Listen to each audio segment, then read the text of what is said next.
Bonjour, bienvenue dans Lumière Intérieure. Cette semaine, j'ai la très grande joie de recevoir une cousine québécoise d'un immense talent. Elle est auteure, compositrice, chanteuse. C'est une chanteuse à voix et à texte, comme on dit. Écoutez plutôt, vous allez la reconnaître.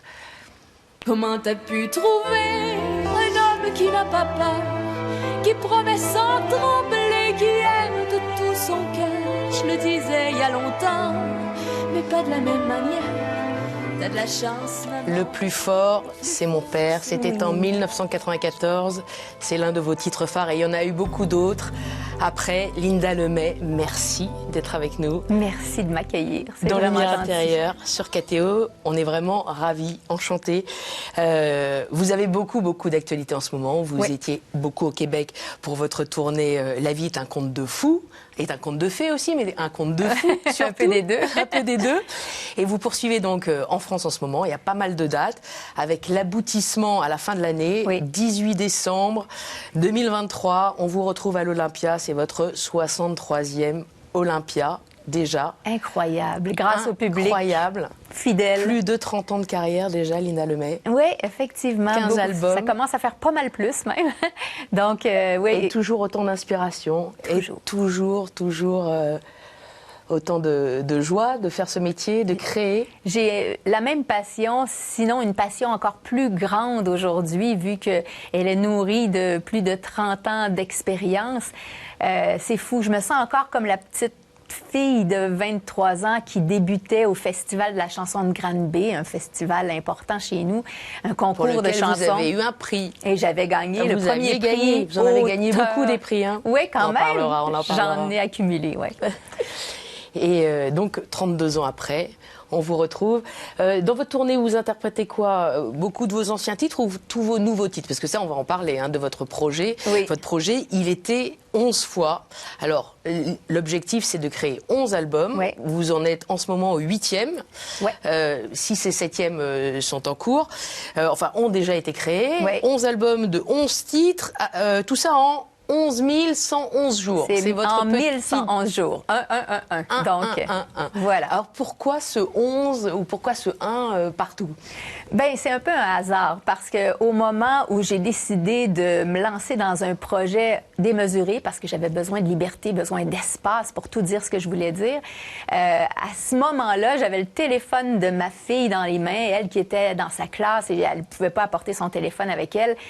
L'alarme a sonné et c'était 11h11 et c'était écrit « Make a wish », donc « Fais un vœu ». Et là, j'ai pris ça comme un signe du destin ou je sais pas, ça faisait pas longtemps que j'avais perdu mon papa et je me disais « OK, c'est un signe, ça va guider le projet au complet ». Donc, 11 albums, 11 chansons, ça me semblait plausible et j'ai décidé de plonger. Ça a résonné en vous. C'était en quelle année? C'était en 2017, pas longtemps après le départ de mon plus fort de papa. C'est toute une aventure que de faire le deuil d'un père d'une bonté extrême qui a toujours été très, très, très présent. Alors, ça fait réfléchir, on se remet en question. Je l'ai accompagné jusqu'à son dernier souffle avec toute ma famille. Ça a été un moment bouleversant, mais un beau moment en même temps où est-ce qu'on prend conscience de ce qu'on est et de la précarité de la vie. Et c'est peut-être ce moment-là dans ma vie qui a fait en sorte que j'ai eu envie de me lancer un défi aussi grand qu'il était 11 fois, parce que je me suis dit, OK, la vie peut basculer réellement à tout moment. Et qu'est-ce que j'ai envie de faire aujourd'hui? C'est créer, mettre au monde des chansons pendant que je suis capable de le faire. Est-ce qu'il y a plus de gravité aujourd'hui dans vos chansons? Ben non, pas vraiment. Sur les premiers albums, peut-être, premiers albums du projet de 11 albums, parce qu'on était en pleine pandémie. Donc, je ne pouvais pas faire la tournée comme j'aurais souhaité le faire. J'avais l'intention d'aller chercher des titres en live pour mettre un petit peu d'humour et de légèreté sur certains albums.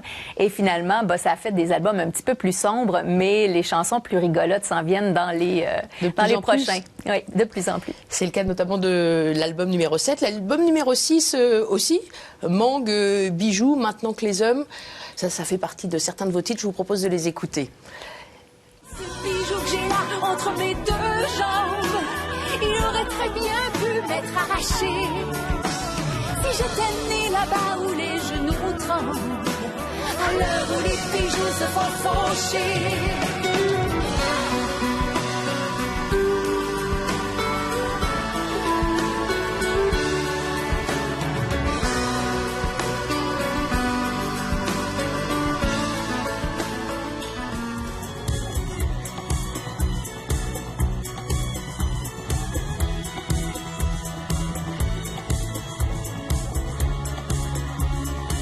Maintenant que les femmes payent l'addition, après la date au restaurant, maintenant que les hommes font attention, avant de payer des compliments, puis qui draguent juste à condition d'avoir des gants blancs jusqu'au bras, puis qui baisent juste à condition d'avoir 2 doses de Moderna.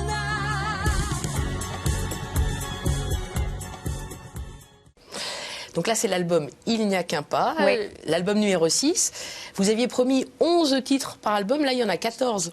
Oui, il y a des bonus aussi. Il y a mais des bonus. Dès que j'ai construit le squelette de tout ce projet-là, j'avais déjà prévu, me connaissant, 11 bonus. Mais souvent, les bonus, ça va être des collaborations, des titres qui sont pas tout à fait écrits par moi à 100% ou des idées qui viennent d'ailleurs. Mais sinon, les 11 albums de 11 chansons, ce sont tous des titres, paroles et musique de moi-même. Ça, j'y tenais. Absolument. Voilà. Sur cet album-là, après, on parle du numéro 7.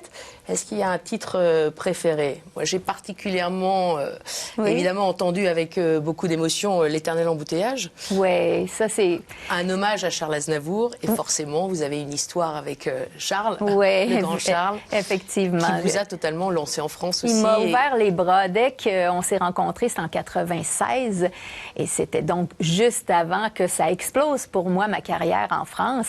Il y est pour quelque chose parce qu'il y a cru dès qu'il a entendu un premier Dès qu'il vous a titre de ma entendu, c'est au plume. Festival de Montreux, Oui. de jazz. Il vous a entendu, il a cru en vous tout de suite. Oui, il Vous avez a un point adoré commun, ma vous êtes- façon d'écrire. Donc, quand voilà, vous Charles avez- Aznavour aime Ouais. ce qu'on écrit, c'est déjà une bonne grosse tape dans le dos.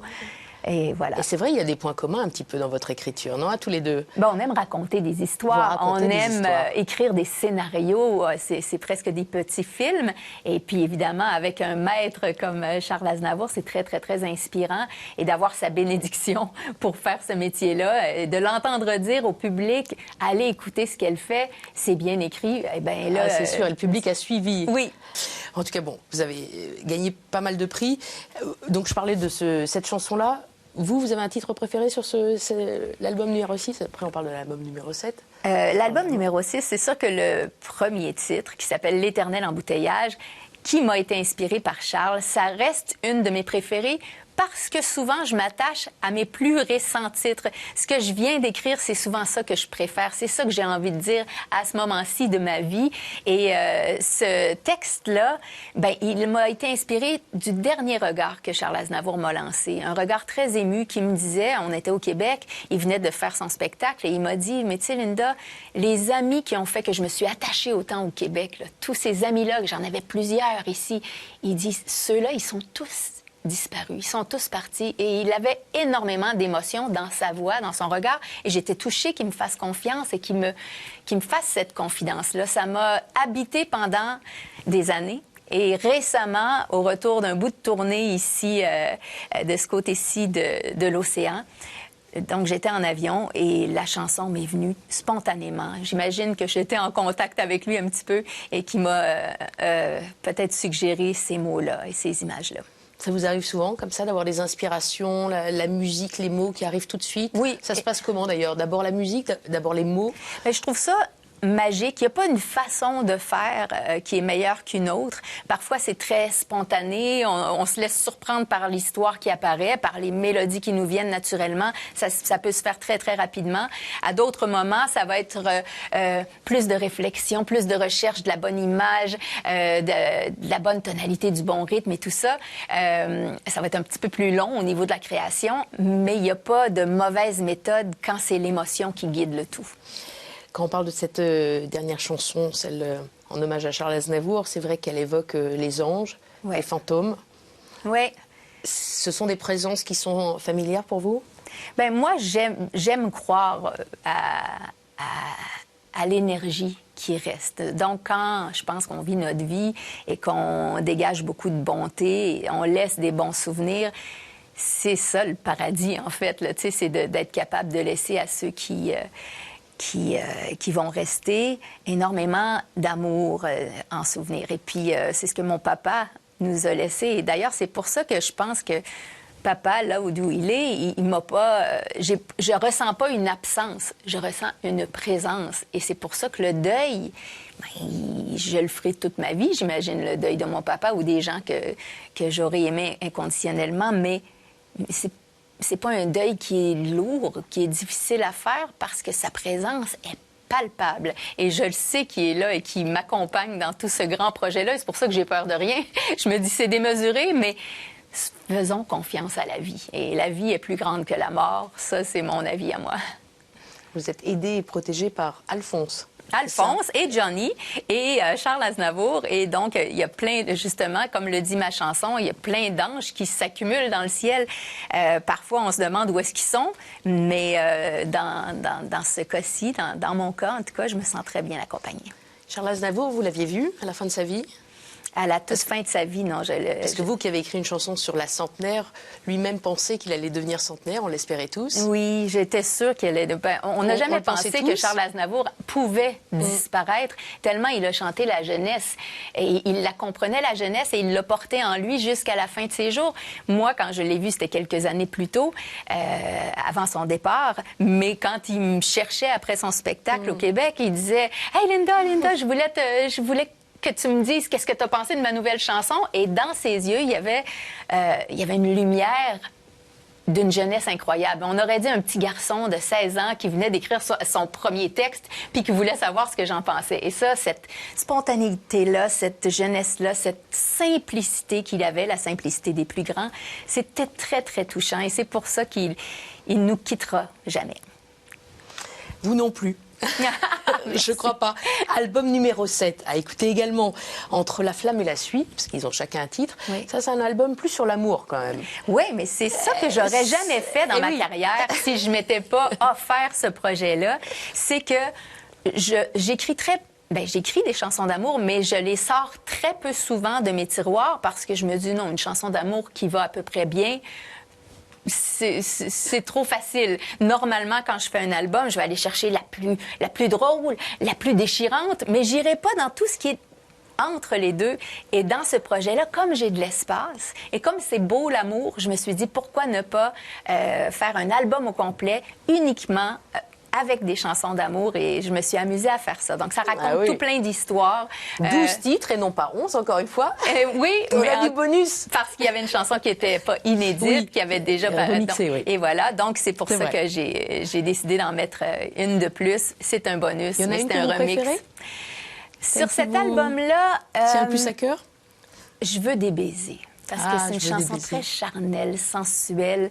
Et c'est beau, cette étape-là de l'histoire d'amour quand le désir est palpable et tout ça. Donc, je pense que c'est ma chanson préférée. Ma façon de dire les choses ou de décrire ce désir féminin qui préfère l'avant-baiser au baiser total, ou en tout cas, ça décrit... J'écris mieux que je parle. Non, vous parlez très bien, mais c'est vrai que vous chantez extraordinairement bien, avec des mots choisis. Oui. Les paroles sont... C'est vrai que c'est une histoire à chaque fois, vos chansons.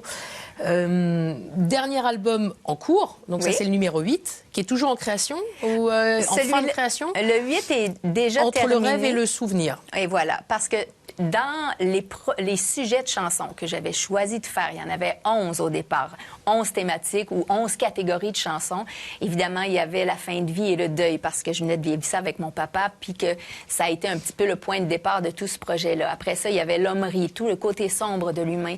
Alors ça, c'est des sujets un petit peu plus lourds, comme il y a beaucoup de violence sur l'album numéro 6.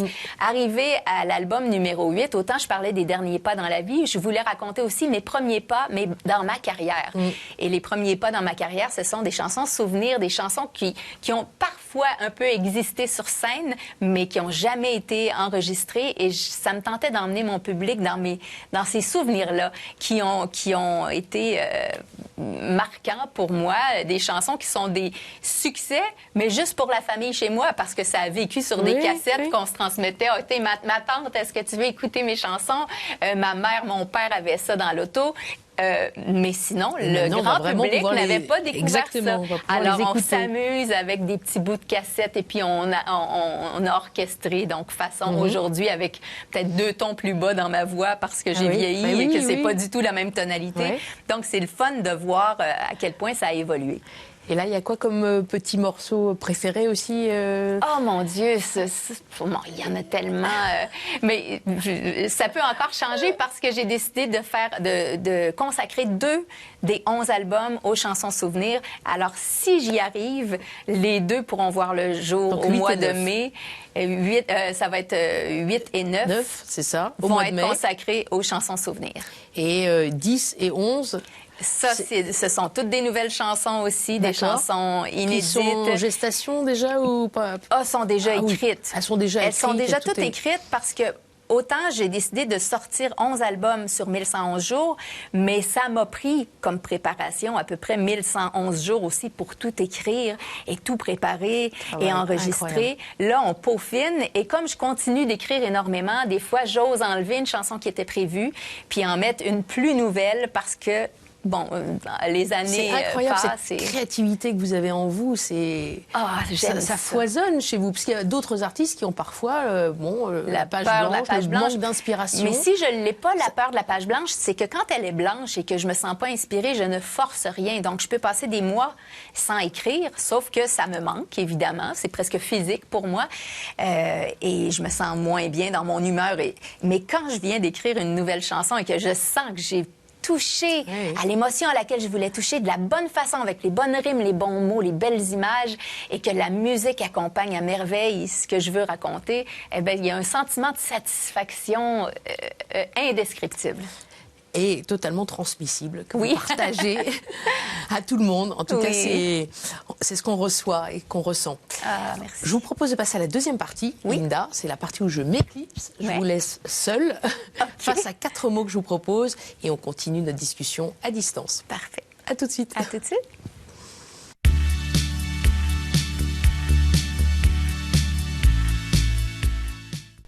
Ça va, Linda? Oui. Alors, je vous propose mon premier mot. Je ne sais pas s'il va vous parler, peut-être. C'est le mot nombre.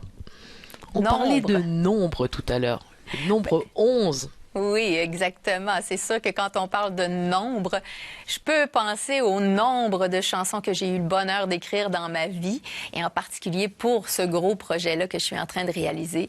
Et ce chiffre-là, 11, ben, il est devenu un chiffre chanceux, celui qui me guide vers peut-être le plus bel accomplissement de ma vie après mes 2 filles, bien évidemment, parce que mes 2 plus belles créations sont mes 2 filles. Jessie et Ruby. Oui, exactement.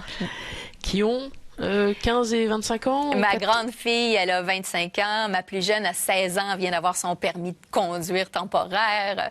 Donc, les 2 sont très, très passionnés. C'est ça que je leur souhaitais d'ailleurs dans une de mes chansons que les gens connaissent, s'ils connaissent mon répertoire. Une chanson qui s'appelle « Donnez-lui la passion », qui est une prière que je faisais pour mes 2 filles. Et elles sont extrêmement passionnée, l'une par la littérature, l'autre est passionnée de cirque, et les 2 brillent exceptionnellement. On va peut-être en reparler de ça. En attendant, on reste sur les nombres. Il y a un autre nombre, c'est le nombre 88. Oui. Le nombre 88, c'est important pour moi parce que c'est l'âge qu'avait mon papa lorsque il est passé à l'autre étape. Moi, j'aime mieux dire passer à l'autre étape que de dire qu'il est mort parce que pour moi, il est encore tellement vivant que j'ai du mal à dire « Ah, papa est mort ». Donc, il est passé à une autre étape et je pense que la vie, c'est ça. La mort fait partie de la vie. Donc, on l'a accompagné dans cette étape-là. Il avait 88 et pour moi, quand j'ai voulu décrire comment je voyais mon papa après ce passage-là. Je disais que c'était comme 2 fois l'infini debout, 88. Donc, c'était un beau chiffre pour célébrer, en fait, cette nouvelle étape de sa vie. Et 88, effectivement, c'est le chiffre, enfin, le signe de l'infini, x2, comme vous le dites très justement. Votre papa, donc, Alphonse, qui est décédé subitement d'un cancer. Subitement, c'était un cancer, mais c'est allé très, très rapidement. Donc, c'est sûr que... mais en même temps, dans cette période-là où il perdait doucement cette vie-là qui l'habitait, ben, on a vécu des moments exceptionnels père-fille parce qu'on a fait quelque chose qu'on n'avait jamais fait avant, c'est-à-dire écrire des chansons ensemble. Et comme on faisait face à sa mort et que je ne savais pas trop comment faire pour faire face à sa mort, face à face avec lui, déjà des moments seul à seul avec lui, j'en avais très peu passé dans ma vie, presque jamais. Mon père, il venait avec ma mère, il venait avec mes sœurs, mais jamais on avait des moments en tête à tête. Et lorsque je l'ai accompagné, comme mes sœurs, comme ma mère, on se relayait à son chevet pour qu'il y ait toujours quelqu'un avec lui pour l'accompagner. Et moi, comme j'étais un peu gênée dans cette situation-là, je savais pas de quoi parler, alors j'ai eu le réflexe de me réfugier dans la création. Et mon père me lançait des rimes et là, il était content, il avait le regard qui brillait, puis il me trouvait toutes sortes de rimes que moi, je m'imposais de placer dans les chansons que je composais pour qu'il soit content et qu'il puisse entendre sa participation à l'écriture de chansons. Alors, on était dans la création au moment où son corps nous disait au revoir.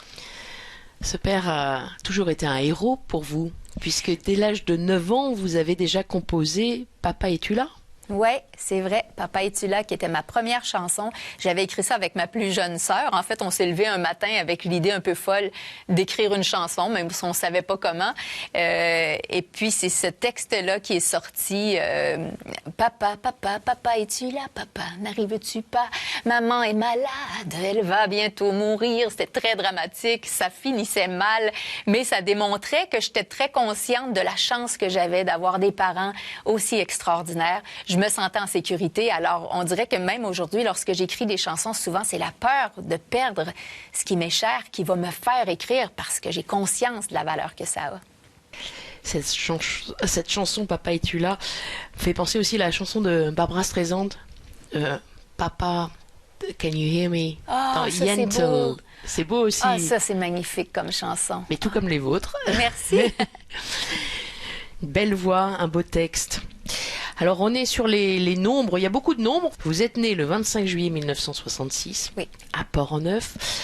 5 millions d'albums aussi, on peut dire maintenant? Presque 5 millions, je crois, oui. C'est vrai qu'il y a pas mal de nombres et de chiffres dans votre vie en dehors des lettres. Vous êtes superstitieuse par rapport à ces nombres? Je l'étais superstitieuse. J'avais tendance à me faire des jeux dans ma tête. Et moi, mon chiffre chanceux, en général, c'était pas le 11, c'était le 41. Puis ça vient d'un film de Ben Hur, en fait. Il y avait un numéro 41 et j'avais décidé d'adopter ce chiffre-là comme chiffre chanceux. Et finalement, j'aimais tellement ce chiffre-là que j'avais peur lorsque je regardais l'heure que ça tombe à 42 parce que j'avais l'impression que ça allait me porter malheur. Puisque 41 était mon chiffre chanceux, je me disais, ah non, si l'heure change à 42, il va m'arriver un malheur. Et un jour, j'étais dans la voiture et je regardais justement la petite horloge et là, ça disait 6h41. Et là, je conduisais 6h42. Bang! Je me suis fait frapper par un chevreuil. Alors, ou plutôt moi, j'ai frappé le chevreuil. Et donc, ça a été épouvantable. Je me suis dit, oh non, ça me porte vraiment malheur, le 42. Alors, je voulais jamais regarder quand c'était 41. Puis là, j'essayais de pas voir le 42 pour pas que ça me porte malheur. Grosse superstition. Jusqu'au jour où ma deuxième fille est née, Ruby. Elle a vu le jour le 22 juillet à 6h42. Et là, j'ai demandé au docteur, pouvez-vous écrire 43? Pouvez-vous écrire 41? Et ils ont dit, oh non, on peut pas. Alors là, il a fallu que je me débarrasse de toutes mes superstitions. Donc, quand ma fille est arrivée, elle m'a débarrassée de ce côté complètement fou. Il faut pas avoir de superstition, il faut faire confiance. Et donc, maintenant, je suis réconciliée avec le 42. Bravo. Allez, deuxième mot, Linda. Le mot Québec. Ah, forcément. Le mot Québec, ben, c'est ma maison, c'est chez moi. Québec, là, c'est ma fierté aussi. Je transporte dans mon cœur, dans mes yeux, le Québec avec moi, dans mon accent aussi. Ça me quitte pas. C'est une grande, grande fierté de vivre dans ce beau pays. Pour moi, c'est mon pays. C'est le lieu que j'aime habiter et je suis complètement enracinée dans mon Québec que j'adore tant, mon fleuve Saint-Laurent que je m'approprie. J'ai besoin du fleuve Saint-Laurent qui coule sous mes yeux pour écrire autant que j'écris. C'est un bonheur. Je suis fière de notre peuple, de notre mentalité, de notre ouverture d'esprit. On n'est pas un peuple parfait, on continue d'apprendre et de s'améliorer, mais on est un beau peuple et je suis fière de ce beau Québec, de ces paysages, de ces saisons. C'est un bonheur de vivre là-bas. Vous n'êtes pas du tout devenue un petit peu française avec le temps, à force de faire des allers-retours? C'est vrai que je me sens à la maison quand je viens en France. Je suis tellement bien accueillie. C'est comme si je rejoignais des membres de ma famille. Quand je donne des spectacles en France, et c'est pas pour rien que ça fait bientôt 63 fois que je vais faire l'Olympia à Paris et un petit peu partout à travers la France, c'est toujours le même accueil. Les gens sont d'une fidélité inouïe. Et quand on est dans la salle de spectacle, c'est comme si on était dans mon salon. Et c'est comme ça, je le sais, que le public se sent. C'est comme ça que moi, je me sens sur scène. C'est comme s'il y avait un petit feu de camp et qu'on était 12, alors qu'on est 1000 ou 1500 ou 2000. Et on se fait du plaisir, on se donne de l'amour, on est en pleine confiance, on se confie toutes sortes d'histoires très personnelles. Parfois, c'est de l'autobiographie pour moi, ou parfois, ce sont les histoires qu'eux-mêmes, que le public même m'a confié dans des séances de dédicaces qui suivent les spectacles. Il y a un vrai lien, une vraie belle complicité. Alors oui, c'est vrai que la France est devenue un petit peu chez moi aussi. Même si vous les titillez un peu, ces Français, avec oui, vos titres, maudits Français, gros colons. Mais les gros colons, j'avais plus en tête des Québécois. Oui, ça aussi. Mais les maudits Français, ça c'est typiquement québécois. Il y a beaucoup de différences quand même entre les Français et les Québécois, notamment en termes d'humour. Oui. Vous avez énormément d'humour dans vos chansons aussi. Il y a beaucoup de chansons avec beaucoup d'humour. Je ne sais pas si c'est le cas de tous les artistes français, quand même moins. Je sais pas, mais je pense que ça, c'est l'humain est capable de beaucoup d'humour, puis ça dépend. Il y a toutes sortes de teintes dans l'humour aussi. Alors, c'est ça. Donc, j'ai mon humour à moi et je suis contente que ça fasse bien rigoler autant les Français que les Québécois. Encore beaucoup d'humour à venir dans les prochains textes? Oui. Ouais. J'ai une chanson qui s'appelle « L'idée de boire du rosé ». Je pense que je vais y trouver une place dans le projet parce qu'elle n'était pas prévue du tout. Et je crois que les Français vont bien apprécier vu que ça parle de vin rosé. Ou est-ce que je dis que je suis pas pour le vin rosé? Branchez-vous entre le rouge et le blanc, mais ne restez pas dans le rosé. Alors, je suis un petit peu baveuse, comme on dit chez nous dans ce texte-là. Baveuse, ça veut dire? Ça veut dire, je sais pas comment le dire, c'est pour ça que je dis baveuse. Ouais, oui. Quand on a du front tout le tour de la tête, là, quand on est baveux, on veut provoquer. Voilà. Provoquer. Ouais. Qu'est-ce que vous aimez pas tellement des Français ou en France? Il n'y a pas grand-chose que j'aime pas de la France. Sinon, je viendrais pas aussi souvent. Je trouve que les Français sont accueillants. Mais ce que j'apprécie, je sais plus ce que j'apprécie chez les Français plutôt que ce que je n'aime pas chez les Français. Moi, je vois surtout le côté positif de l'être humain en général. Donc, ce que je retiens, c'est les beaux côtés. Et puis les mauvais côtés font partie de l'humanité de toute façon. Puis on essaie de pas mettre le focus dessus si on veut que ce soit les belles choses qui nous arrivent. Donc, juste la façon de faire de la bonne bouffe, puis d'être convaincant quand vous parlez, puis d'avoir une oreille aussi pour la belle poésie, puis avoir bon goût. Puis, il y a plein de choses que j'apprécie chez les Français. Et chez vous, vous aimez toujours la poutine? Oui. Malgré tout ce qui se passe. À mon âge, on commence à faire attention un peu. On s'en offre moins souvent parce que Alors, il faut préciser pour nos téléspectateurs qui ne connaissent pas, une poutine, il ne s'agit pas forcément du président russe. Non. Dites-nous tout. Une poutine, c'est des frites avec de la sauce brune. Puis on ne sait pas trop qu'est-ce qu'il y a dans cette sauce-là, mais en tout cas, c'est brun. Puis ça rend les frites toutes gluantes. Puis on met des gros morceaux de fromage en crotte, comme on le dit chez nous. Et puis là, on prend ça, puis là, ça fond, ça étire. C'est dégueulasse, c'est merveilleux. C'est très, très bon. J'adore. En fait, c'est écœurant, comme on dit chez nous, parce que quand on dit « Ah, c'est écœurant, la poutine est écœurante », ça veut dire le contraire, ça veut dire que c'est délicieux.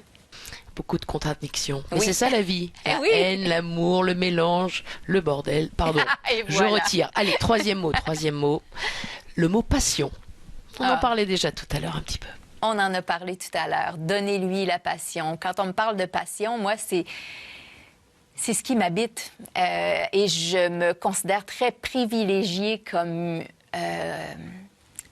fille d'avoir ça qui bout à l'intérieur de moi. Cette flamme d'inspiration, qui est ma passion pour l'écriture, cette flamme-là, elle est toujours, et là je vais avoir 57 ans bientôt, toujours aussi vive. Et pour moi, c'est un cadeau. C'est un cadeau parce que ça me permet de me lever le matin et d'avoir hâte à quelque chose. Moi, j'ai hâte de replonger dans tout mon gros projet. J'ai hâte d'écrire ma prochaine chanson. J'ai hâte de les présenter au public. Ça me transporte, cette passion-là. Et je souhaite à tout le monde de se trouver quelque chose qui les passionne. Ça peut être complètement différent. Ça n'a même pas besoin d'être dans l'art. Ma mère, elle va être passionnée pour le ménage dans la maison. Là. Elle, c'est une frotteuse. Puis quand elle a terminé le ménage de sa cuisine, c'est un sentiment de satisfaction qui ressemble à celui que j'ai lorsque j'écris des chansons. Est extraordinaire. Et ma mère, elle a un humour fou qui ressemble évidemment au mien. On se prend pas au sérieux dans la famille chez nous et on est une gang de passionnés. Alors, la passion, pour moi, c'est la vie, là. C'est réellement la vie. Elle se transmet cette passion. C'est vrai que ça a été ma chanson préférée. Ah oui? De vous. Dans les lettres rouges. Oui. Forcément, on pense à nos mères. Ben oui. Comme une lettre d'une mère à sa fille. Exactement. Et c'est ce que vous avez fait pour vos deux filles, ce que vous disiez tout à l'heure. Comment elles ont reçu, vos deux filles?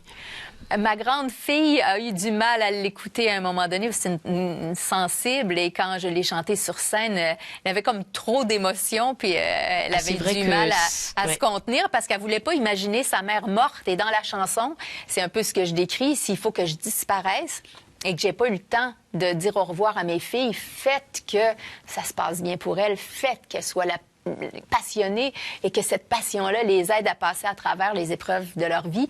Ma mort, j'imagine, en serait une. Et ma plus jeune, elle, est très discrète, elle écoute et puis elle donne très peu son avis sur ce que j'écris, mais je sais que c'est peut-être une hypersensibilité qui fait qu'elle se retient un petit peu de dire tout ce qu'elle pense. Une chanson poignante, hein, une chanson testament qui bouleverse, je pense que ma plus jeune Ruby, si jamais elle réagit à ça un jour, ça sera sûrement par écrit parce qu'on a beaucoup de points en commun et je pense que sa façon de communiquer, c'est souvent avec l'écriture et l'art.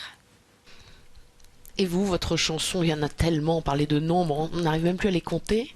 Vous avez une chanson fétiche, votre chanson préférée? Ma chanson fétiche, c'est Le plus fort, c'est mon père. Bien sûr. Parce que c'est la première chanson que j'ai écrite où est-ce que c'était moi complètement. C'était autobiographique en tout point. C'était exactement ce que je vivais au moment où j'ai écrit ça. J'avais des déceptions amoureuses à répétition et je me disais, mais pourquoi les hommes veulent pas s'engager? Puis je retournais pas la caméra sur moi dans ces moments-là. Je me disais, ah non, c'est lui qui veut pas. Puis moi, pourtant, je serais prête à. Puis donc, c'était très, très autobiographique. Et c'est une chanson, je trouve, qui vieillit bien. C'est-à-dire que il n'y a pas de mode pour cette chanson-là. C'est une chanson à histoire, puis une histoire qui touche tout plein de gens, de tout plein de générations, et qui a été, par la suite, en plus, chantée dans toutes sortes de circonstances, que ce soit dans des anniversaires pour des bons papas, puis au moment de leur décès aussi, dans des funérailles. Ça a été vraiment chanté très, très, très souvent. Le nombre de beaux commentaires, de belles confidences qu'on me fait par rapport à cette chanson-là. Je trouve ça très touchant. Plusieurs jeunes aussi qui choisissent ces mots-là pour une première chanson qu'ils vont aller chanter dans un concours de chansons. Donc, tu te dis, OK, de toutes les chansons qu'ils auraient pu choisir dans le monde, ils choisissent Le plus fort, c'est mon père. Alors, c'est super émouvant pour moi, puis je fais toujours... je sais que mon père doit être fier. Mon père est un homme... très fier.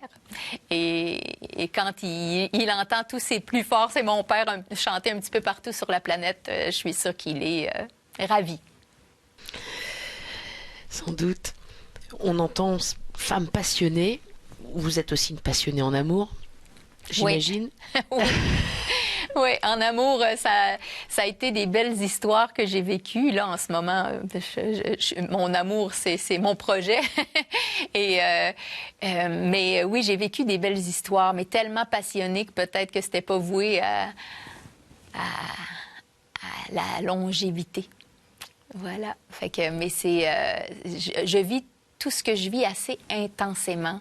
Et mes plus belles histoires d'amour m'ont donné 2 filles merveilleuses qui sont là pour toute la vie. Et je ne peux pas être plus comblée. La passion devant la raison. Allez, on va parler peut-être un peu plus de spiritualité avec ce dernier mot qui est à la frontière. C'est le mot bonté. Bonté.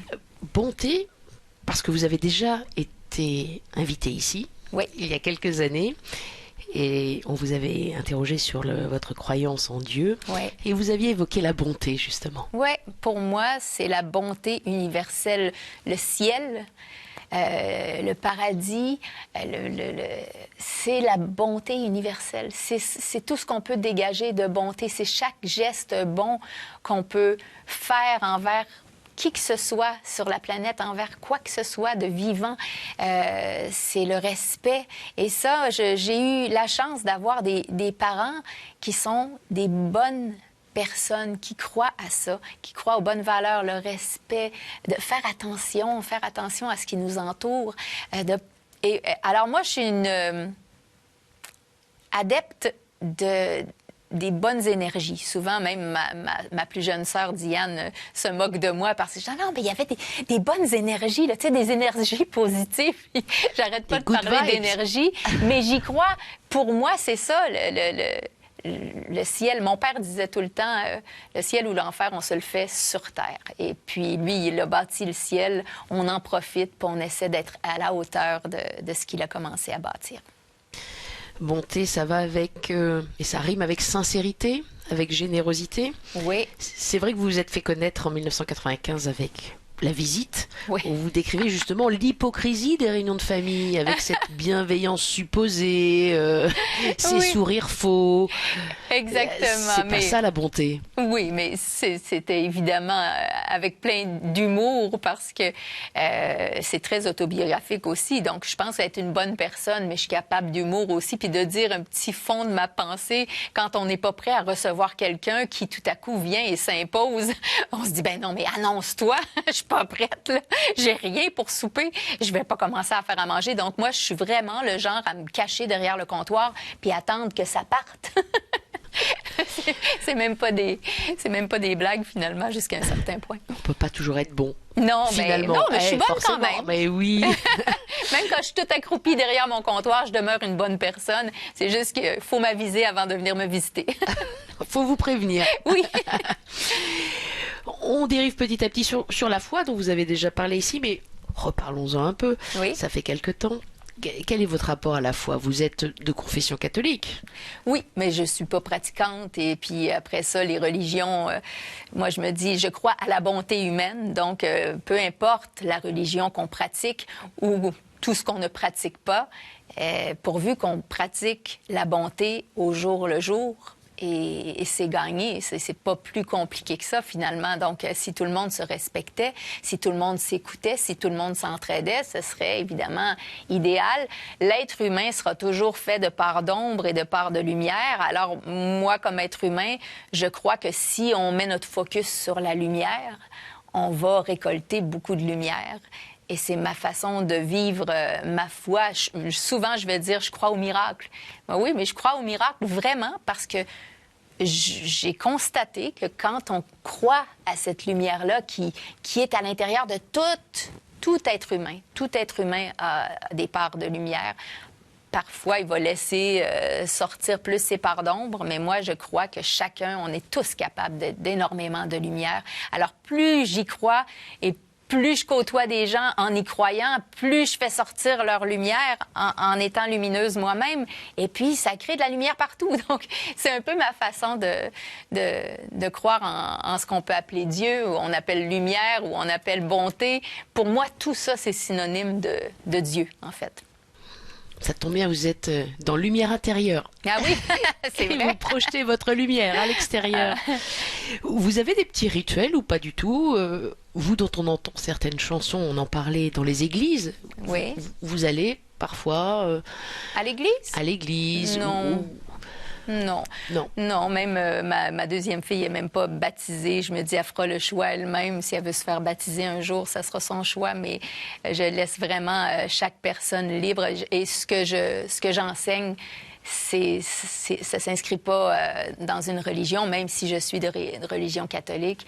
Moi, je crois à la bonté. C'est de ça que je parle à mes filles. Et vous croyez à la présence éternelle? Oui. Votre papa est toujours auprès de vous? Oui, je crois aux énergies. Je crois qu'on est tous dans une même grosse énergie, qu'on soit vivant physiquement ou vivant autrement. Moi, je crois à cette espèce de grosse boule de belle énergie. Et quand on choisit le positif, ben on y est déjà. Donc, on n'a qu'à choisir le positif.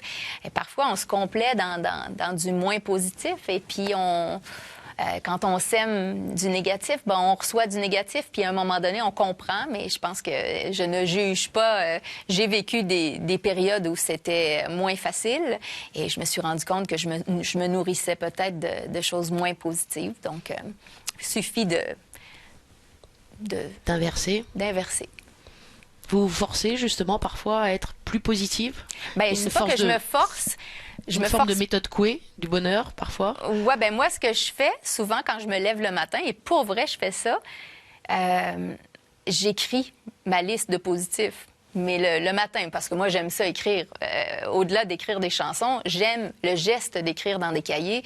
Donc, j'ouvre mon cahier. Souvent, je me fais mon café. Ma fille est à mes côtés. Elle a son téléphone dans les mains, évidemment, mais elle fait toutes sortes de choses. Elle lit. C'est incroyable. Et puis, dans ces beaux moments-là du matin, moi, je fais ma liste. Bon, qu'est-ce qui va bien? Hey, Ruby, qu'est-ce qui est le fun aujourd'hui? Fait que là, on est là, puis on fait une liste de choses positives. Ça commence super bien la journée. Puis ça nous rappelle que ça n'a pas besoin d'être compliqué, le positif. Mon café est bon. OK, dehors, il neige pas, puis j'ai de la route à faire. C'est merveilleux. Wow! Bien, ça peut être n'importe quoi. Des petites choses, mais qui transforment la vie. Quand on remarque la chance qu'on a, c'est déjà beaucoup, parce que quand on prend la peine de l'écrire, on se rend compte que, OK, ça va déjà super bien. Tu sais, c'est encourageant pour la suite de la journée.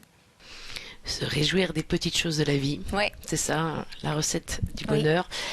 J'ai entendu que vous écriviez beaucoup, tout le temps. Oui. Vous avez un papier et un crayon. Toujours vous dans n'écrivez pas avec votre portable ou... Non, moi, c'est dans mon sac à main. J'ai toujours mon cahier. Et quand quelqu'un me fait un cadeau puis qu'il me donne un cahier avec plein de pages blanches, je leur dis « Ah non! » Et là, ils se disent « Oh, c'est pas original, je suis désolée. » Non, tu peux pas me faire plus beau cadeau qu'un cahier, parce que je sais que c'est des chansons en devenir. Je sais que c'est du positif en devenir. C'est réellement... merveilleux pour moi d'écrire. Écrire, pour moi, c'est un besoin. Comme je le disais, c'est physique. J'ai besoin de le faire. Et ça me remplit de bonheur. La page blanche est une invitation chez vous, oui, contrairement exactement. à chez d'autres. Et ça ne me fait pas peur. Non. Super. Merci Linda, je reviens vers vous. Merci. Pour conclure, à tout de suite. À tout de suite.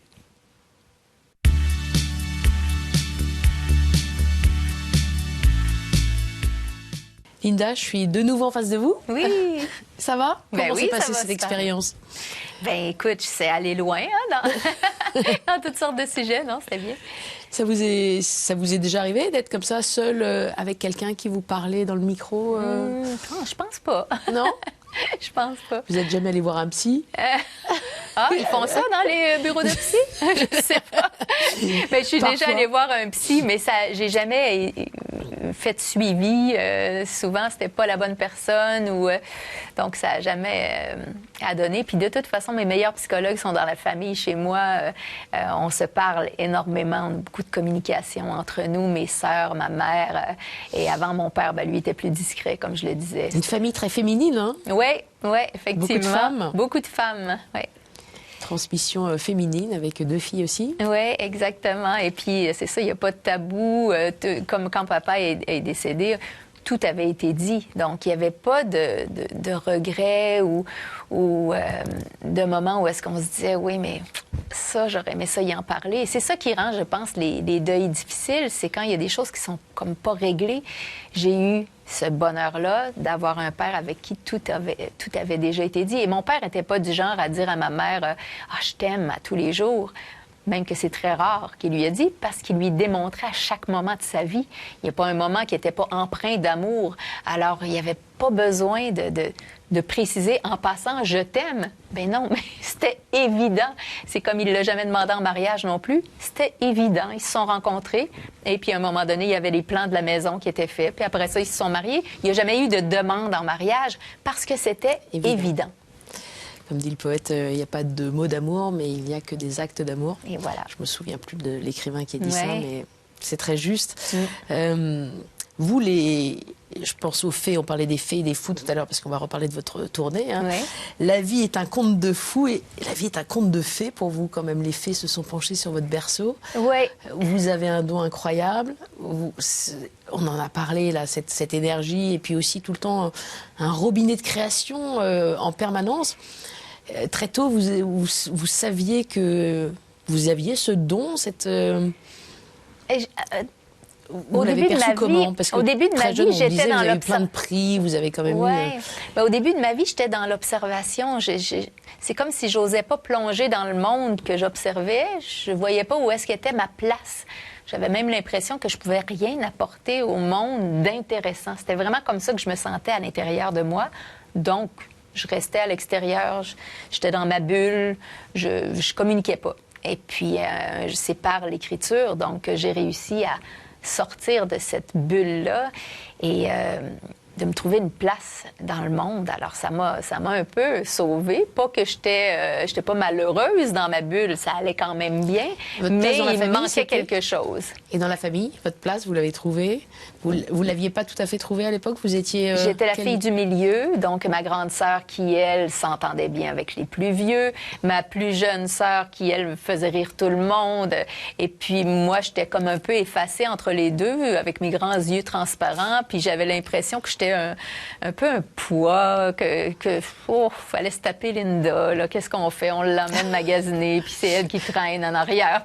Je me sentais comme ça, et peut-être qu'il y a quelques fois où est-ce que mes parents me disaient « Ouais, t'es paresseuse, là. Ouais, grouille-toi. » Puis là, OK, je suis paresseuse. Donc, je devenais paresseuse parce que c'est ce que j'avais entendu. Comme quoi, les mots qu'on nous dit quand on est jeune, ça peut vraiment nous marquer pour longtemps. Ça vous en parlez dans une chanson aussi. Oui. Et puis, mais j'ai eu cette chance-là que quand j'ai commencé à écrire des chansons, puis je pianotais sur le piano chez mes parents, j'osais à peine chanter parce que je savais que je n'étais pas une chanteuse. Donc, je disais, écoutez pas ma voix, écoutez juste mes textes. Parce que là, c'était mes textes qui étaient importants pour moi, mais je sentais qu'avec de la musique, c'était plus facile de communiquer de la poésie. Et là, mes parents ont dit, ça a été très sage de leur part, t'as peut-être pas une grosse voix, mais quand tu chantes, il y a une vraie émotion qui passe. Puis ma mère disait, non, il n'est pas question qu'un talent comme ça reste dans le sous-sol chez nous. Si tu veux, je vais t'aider, puis on va t'inscrire à des concours.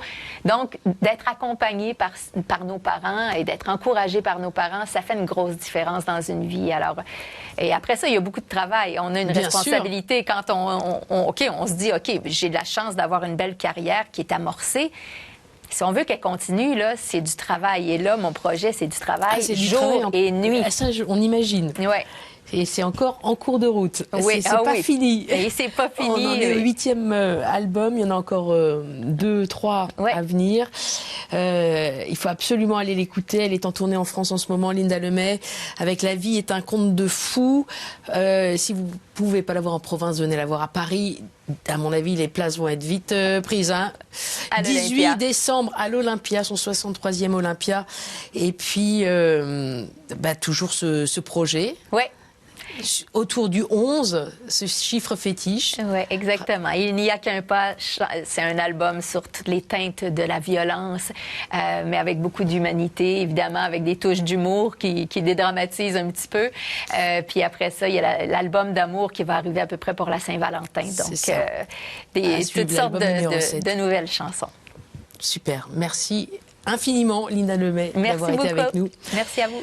Comme vous savez, vous pouvez toujours revoir cette émission sur ktotv.com. Passez une très belle semaine. Merci beaucoup, Linda. Merci. Belle semaine à vous aussi. Merci, à bientôt. Bonne journée. Merci.